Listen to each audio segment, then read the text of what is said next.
Hey everybody, it's your girl Diamond Left, and I'm back with an all new episode of Marriage Huntsville. Alright, so we're back with Kimmy. She is still at the restaurant after being abandoned by Maurice because he had to go to a meeting in time for something, because this meeting was so important. Then this meet up with his ex-wife, her husband, talk about his son, I guess. Excuse me. So, of course, their plane arrived late. They walked in. So, of course, it's awkward because missing somebody. And Kimmy is not sure exactly how to start. Do she hug her? Do she hug her? Do she do this and that? So she just goes off and say, first of all, it's appreciated that all four of us could sit around and talk about Monster's upbringing, how we could be a better team, and we can come together. It's still awkward as hell. So Monster excited about going back home with his mom for the summer, and her husband, he's excited too because he's been talking about football, and he got some training going on for him. He's gonna do some drill camps. It's all good. Kimmy's like, I'm happy that as bonus parents we get to have that special time. We get to bond over things. But then she lets Kiwi know about the conversation, what was said. So obviously I know about the conversation you had with Maurice about Monster vaping in the bathroom. Recently, I went to a brunch with a woman named Tiffany. I did not know her. She completely surprised me and told me that she heard about Monster vaping in the bathroom. Again, I did not know. So I was pretty much taken back, so I want to let you know, keep you up on game. She said, I appreciate that. Thank you. But Kimmy is also keeping a secret that Monster is most excited about going back home because he got a girlfriend. But she doesn't want to get into that. So she's going to let Kiwi and Maurice handle that, because since you feel like she can't be involved into important things, I'm going to keep miscellaneous things out to myself. You can handle that because you're the father. So, Kiwi wants to have another conversation with Monster so everybody will know that we love you, we support you, and this isn't a separate team, this isn't separate. We're coming together as one team to be here with you. Cool. And we love you and care for you. Then we get to Destiny. Destiny is with Tisha because Tisha's at the car dealership pretty much to buy a graduate gift for herself for getting her master's in real estate. So Destiny tells Tisha she's no longer divorced. She's no longer married. She's divorced. And Tisha said, we are in a divorce pandemic. First we got Mel and Martell. That was a long time coming. Okay, Tisha. And now we got Destiny, but that wasn't much of a surprise. So let's talk about the Houston trip, about the Kiowa coming up in Marceau situation, and it's all good, but then the trip and everything. So the fact that she went that way, Destiny was like, Letitia can be very optimistic about her relationship and believing that Marceau is not cheating, but everybody in town is concerned about him having an outside child. So let's hope that the women were flirting with Marceau and not the other way around. I'm like, okay, Destiny, I see the shade. Shoot. It's alleged, but I still see the shade that's coming out your mouth about Tisha. Like, Tisha is very naive when it comes to the fact that there are some cracks in your relationship and you need to address them head on. So Mel calls the girls to invite them for Taco Tuesday for a girls' night. And Tiffany says, no, not Tiffany. Destiny said, are you bringing Tiffany? She said, yes, I am. So she said, all right, we'll see you later. So Destiny got a problem with Mel with bringing Tiffany, and the tea that was being spilled by seeing, her announcing that she saw her ex-husband with another woman. And Tisha says she don't like it already and she could do this. What I didn't like about that scene was the fact that Destiny, you had every opportunity to call Mel straight up to say that you had an issue with Tiffany coming to the brunch and spilling that tea that you said was cold, right? But I also feel like, why would you tell Tisha, the one person who still don't like Mel but wants to be her friend at the same time? You know she gonna be happy to tell her this. This is the one person you should not have told this. See, that's when you starting. How is it that you want to do this but you don't want to have a full-on grown conversation? Like I said, I feel like at the time when it happened, you shouldn't have given it no fever. You should have been saying, girl, I don't know what you're talking about. Okay, that was an old situation, but now I'm divorced. I'm done with it. Move on. You did a dramatic-ass scene by leaving and going to the bathroom and now stressing it head on. And you got a problem with Mel? Again, I don't believe Mel knew what Tiffany was going to say. Like I said before, I believe Tiffany came in swinging, wanted to make a splash, into making herself to be not a credible person on the show, but somebody else that we're going to talk about. And like maybe give a chance, not give a chance. But she's trying to make herself known on the show right now. But okay, Destiny, I got a little bit more for you. I'm just gonna wait. So we're back with Tisha. Session with Dr. Francis, taking Mel's advice. So Marcel didn't know. He drives up. They go inside, and he said, "I would never have come if I known about it." We know you wouldn't have. And he said, "Why are we trying to fix something that's not broken?" He said, "Did you ask your wife, are you here?" So Tisha expresses that she's been stressed lately. She's been mentally exhausted, taking care of everything at the house. She graduated with her master's. She's juggling the businesses. So she's like, "I don't have the tools to balance it." So Marceau, dumbass, Dr. Francis asked, "Do you hear what she said?" He basically said, "She doesn't have time to do things I asked her to do. And she's in school." I'm like, "That's all you heard?" Okay. Marceau doesn't want to hear that Tisha could be stressed. Tisha could be having a lot on her plate. He said, "I'm trying to understand why she thinks she has a stressful life. I thought I'd help her have a stress-free life, path for greatness." She said, "I'm trying to do that together with you. I'm trying for us to do that path of greatness together. I feel like I'm doing it by myself." And he says, "I don't understand a life without stress." He doesn't want to share his stress with her. He doesn't want to share his bills. I'm like, what are you talking about? What are you talking about? Did you not hear what your wife said? She said she's tired of taking care of everything. The house, the kids, everything else in the household. And all you're worrying about is why? Why could you possibly be stressed? What could you be stressed about? Okay.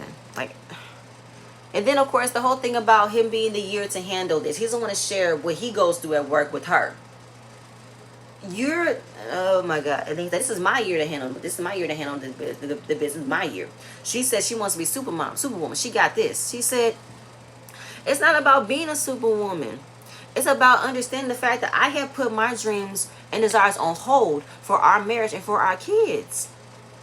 Because while they were working, Marcel did not make himself available to help out with the kids for their activities. She did.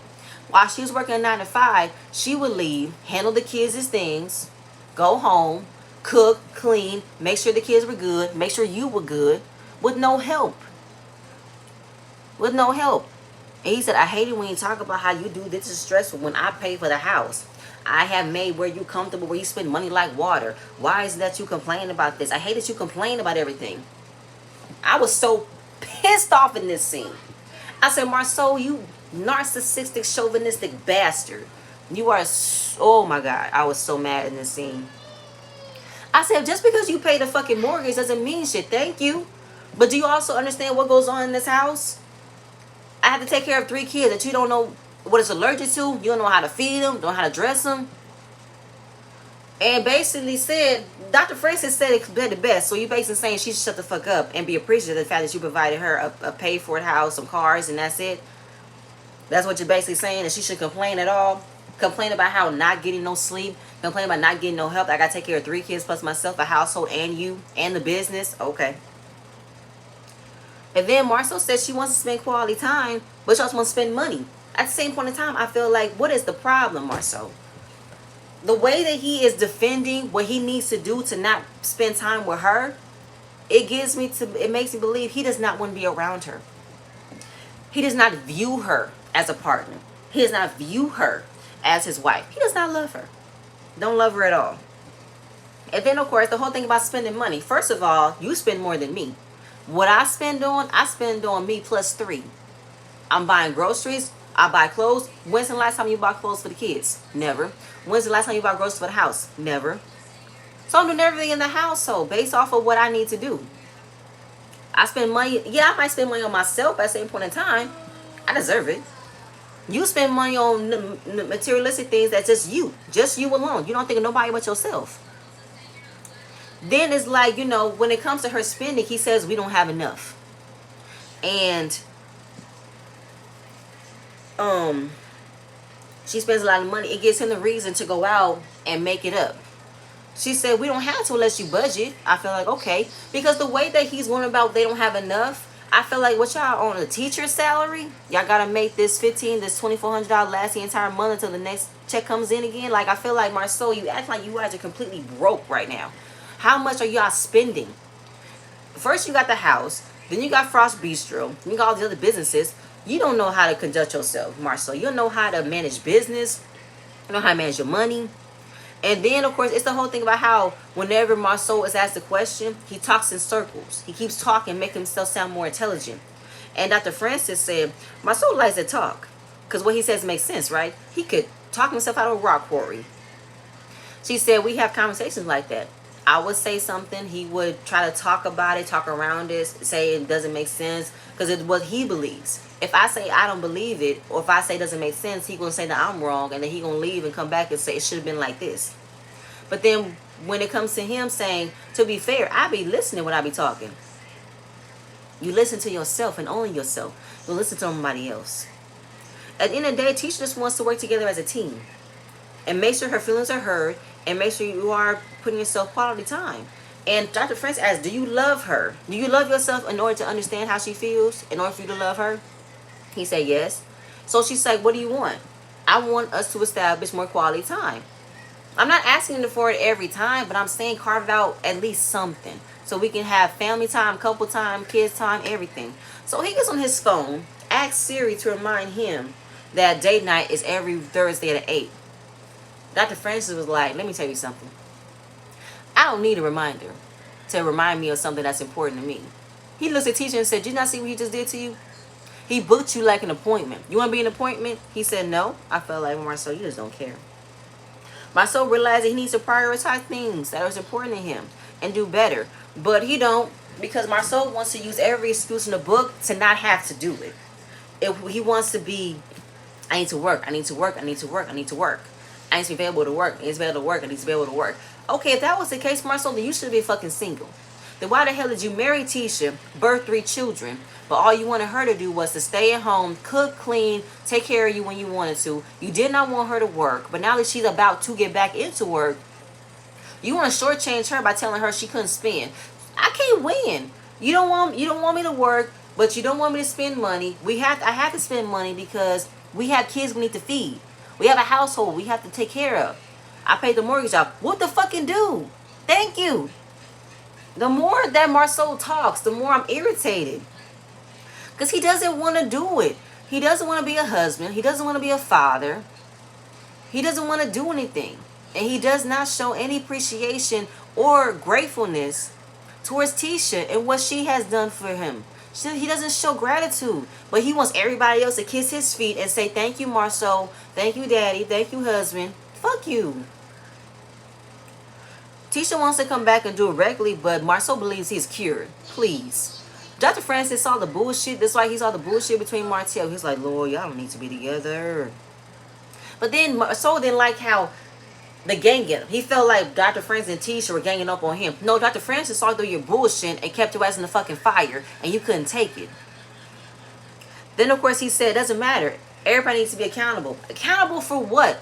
About the facts. When I do call for quality time, you busy.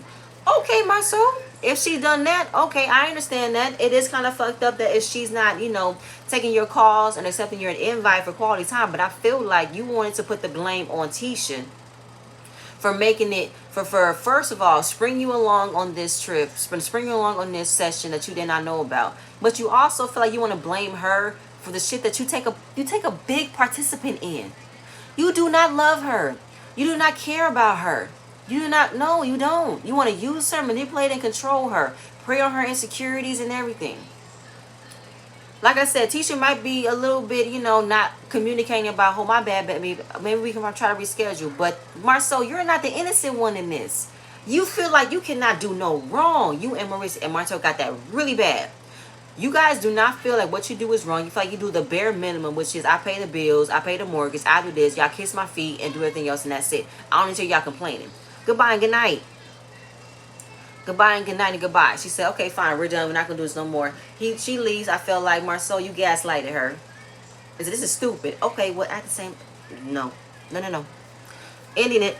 So we get to Maurice. He's at this Space and Rocket Center with his son. I want to take my son something like that because he loves spaceships and everything.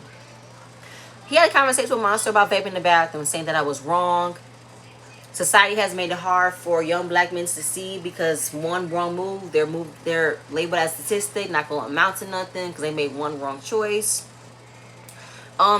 He's trying to give this speech to Monster, but I think Monster doesn't want to talk about this on camera. He's pretty much say, okay, sure. So Maurice talks to Kiwi about the real reason why he wants to come home. We thought it was because he wanted to see you in football, but it's for a special girl that he wants to see. Then it segues into the conversation about sex. He said, I didn't think we were going to talk about the birds and the bees conversation yet. But he said, you think about it? He said, I think about it sometimes.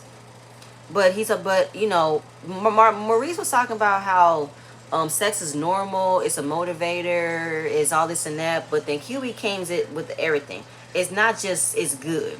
It's also STDs and pregnancies you have to be careful about. We gotta talk about protection. But he said he don't plan on doing that until he's 24. I'm like, I give you 16, 17 at the most. I believe you just stay in that just to give themselves a little bit of a breather. But I say 16, 17. I could be wrong. But he wants to be in a healthy marriage and wait till he has sex. I'm like, okay, you have that type of goal for yourself. All right, go ahead, monster.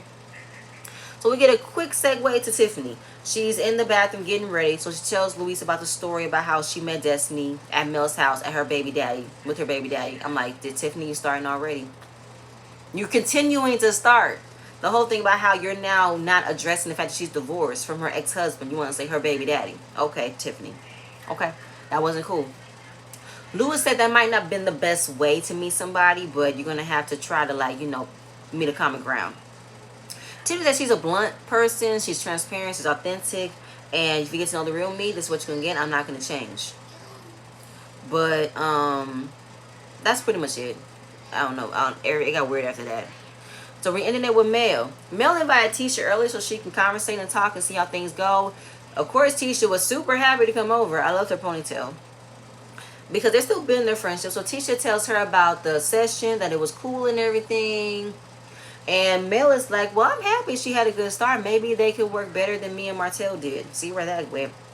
But she felt like Dr. Francis was on Marcel's head and that it wasn't Tisha feeling it. It wasn't Tisha making up in her head that she felt she's not being heard, she's not being appreciative. And I'm like, cool, because she's recognizing the fact that I've been snappy towards my kids and Marceau, so I want to fix myself. Maybe I need to do individual therapy. I'm like, that's good. So then it gets to the mess. Tisha shares the conversation she had with Destiny about Destiny having a little bit of a problem with Mel bringing Tiffany, and how, you know, Tiffany brought up that tea about LeBerick Avenue. And she was like, did Mel knew about it? Tisha said to Destiny, I don't think Mel knew about it. She did, she would have told you. Mel said, why would you have this conversation with somebody? I'm just now rebuilding, trying to see where we at. You want a conversation with her but not me? All right. And I already knew Tisha had the glee, the automatic glee and happiness to tell Mel, well, Mel, the girl that you brought on the show, you know, she's my friend now, and she tells me she got a problem with you. So, yeah, you're in the hot seat now. I got somebody on my side. Basically. Yeah, she got a problem. And I believe Mel is in her feelings to have that problem, because Destiny, you going around telling everybody else but the main person you want to have the conversation to, which is Mel. So then, you know, about Tiffany, you know, being messy, stirring the pot. I don't know if I'm going to like her, but when she arrives at the house, Tisha knows her from Chamber of Commerce. But then, of course, she still's a little bit annoyed that she started all that mess at Destiny's brunch. I can understand that. So, you know, we get to the house. Everybody's arriving. Apparently, Destiny arrived a little bit behind, but everybody was outside, so she rang the doorbell. Nah, nobody was there, so she called Mel. Girl, I'm here, I'm hot. I'm like, I'm coming. So the fact that she invited Tiffany, she's a little bit perturbed, and now she is, you know, being held up at the door in this heat and this hot ass jumpsuit. She got more of a problem. More of a problem. So of course Mel starts it off and says, so you got an issue with me? You want to talk to me? You a little bit annoyed about me? So here I am. Destiny said, we will have a conversation in private. But she didn't like that. She wishes that Tisha would have kept her big mouth shut and not told Mel, not she on the spot. Well, at the same time, Destiny, you the one that told her. You the one that told Tisha that you got a problem with Mel bringing Tiffany to the event by sharing that tea that you said was ice cold. So I feel like don't blame Tisha. At the same time, Tisha knew what she was doing. She was so happy to tell Mel that one of your friends got a problem with her. She was so happy to say it. She was so happy. I don't know why you did not peep that. So of course, Destiny's main reason was, why did you bring up my ex-husband? But she says in the guise of serving cold tea. Tiffany said, I usually come empty-handed, so I don't know what was going on. And then Mel said, do you think she intentionally came in and started something? She said, I don't know, but that teacher sir wasn't relevant. It wasn't cool. So, of course, she's just like, using these little small innuendos. Tiffany is like, she's being passive aggressive, not saying what she wants to say, and it is a little bit not cool. Say what it is, say what you mean, say what you gotta say. What's the problem? What's going on? So, of course, like, why are you mad at me? Because teacher said, so why are you mad at me? She said, you mad at me because Destiny, the whole thing of back and forth. Mel wants to find out the truth. She wants to find out the reason. So what's up? You mad at me? Tell me, what's going on? In the midst of that, Destiny wants to shut it down so fast and say, we'll have a private conversation. So what's the problem with the tea? It wasn't tea, it was cold. It was irrelevant. No, it wasn't. It wasn't irrelevant. It was definitely relevant. You had an issue, hence why you danced your way to the bathroom, had an issue and said, I'm still mourning the grief of my marriage. Give me a second. At the same time, Destiny, you cannot get upset about the fact, like, you still haven't told anything. You want to shut it down and say, I don't want to talk about it now. I want to talk about it later. We're in a conversation. We're happening because I feel like, what is the problem? What's the problem? You can't get upset. And like I said, you told Tisha.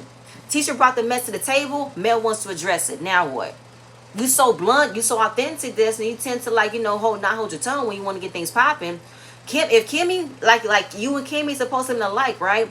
But Kimmy would have told Mel the same exact day or next day and said, girl, I don't know what that was about Tiffany, but she kind of rubbed me the wrong way. What do you mean? About the whole thing with Monster Vaping. I don't know where she got that from. I don't know where she got that from either, but I think you need to have a conversation with her and Maurice to figure out where that came from. Like, you could have did like that. And like I said before, you could have not given it no flack. You could have said, well, girl, I don't know what you're talking about. Yes, I remember seeing you, but you're talking about my ex-husband, seeing with another woman, girl, that's dead and gone. Next. You could have left it like that. But no, you want to make it harder by shutting it down, being a little secretive, giving out passive aggressive teas like Tisha do, not trying to address the actual problem, how you really feel, when you have ample opportunity to say what it is you need to say. And like I said, you can't get, like I said before, I don't believe that Mel knew what Tiffany wanted to say. I don't believe that she knew. But at the same time, I feel like, Destiny, you can't get mad at nobody but yourself. You have been on this show for damn near 2 seasons now, and we don't know anything about you. You're dropping off your divorce 5th episode in. We don't know why. We don't know the reason. You keeping everything to yourself, so you can't get mad at somebody else is telling you your tea. Then you need to address it and tell it to yourself so somebody else can say it. I'm not liking them. And then as a friend, this is another incident that Mel feels like, if you my friend and you got a problem with me, then you need to call me and talk to me. Now, I spoke to Tisha and have Tisha be the messenger and tell me you got a problem with me, and I didn't even know we had a problem. So what's up? Like I said, I'm not buying it. And I was very annoyed with Destiny this episode. I'm like, girl, you and your feelings, but you're not expressing it. You want to shut it down and say we're gonna talk about it later. No, we're not. Let's talk about it now. I'm not liking this. And I feel like, Destiny, if you're not gonna talk about your life on this show, then get off the show. Be a friend that pops in and out and be gone. Because if you're not going to talk about your life, then get off it. All right, y'all, that's it. I'm gone because this is ridiculous. And I'm not liking that. And I know for a fact that Tisha got a full-on happiness glee that this happened. I just know that she did. I just know that she was extremely happy to tell Mel this tea. This is the start of the mess between Destiny and Mel. All right, y'all. I'm on. Bye.